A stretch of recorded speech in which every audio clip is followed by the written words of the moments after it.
بما أن العديد من أصدقائي يعتنقون الإسلام كفيليب كريستونفال ونيكولا أنيلكا وبيتر لوكسان وإيريك أبيدال وفرانك ريبيري وديديا دومي، فقد كانوا أصدقائي المقربين جدا، ولا أدري كيف أفسر الأمر، لكنني أحسست أنني قريب جدا من الإسلام الذي أعتبره الأفضل بالنسبة لي إن كنت سأعتنق ديانة مع الالتزام بممارسة كل شعائرها. لذلك أعتبرها الأقرب إلى قلبي، لكن الإسلام يقول بالمقابل إن المرء يجب أن يؤمن قبل كل شيء. لذلك أنا لم أعلن أي شيء في الوقت الحالي، غير أنني أفهم الإسلام أكثر من باقي الديانات.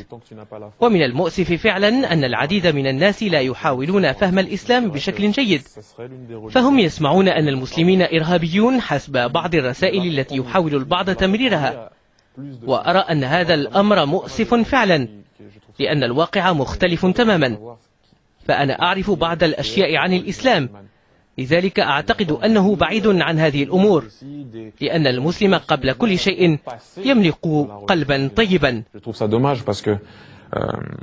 ومن المؤسف حقا أن هناك بعض الأمور في العالم التي يستغلها البعض لتمرير بعض الرسائل الخاطئة، ولا أعرف لماذا.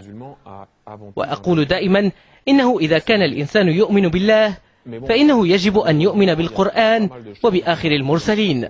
من المحاولة التسديد من هنري يسجل في الدقيقة 16. هنري بكرة ميسي الذي حاول فيها وتقدم من الناحية اليمنى لصالح فريق نادي برشلونة، الذي لعب 24 مرة في قلب الهجوم، هنا في المرة 25 يسجل هدفا على يمين الحارس ميغيل أنخيل مويا، الهدف الأول.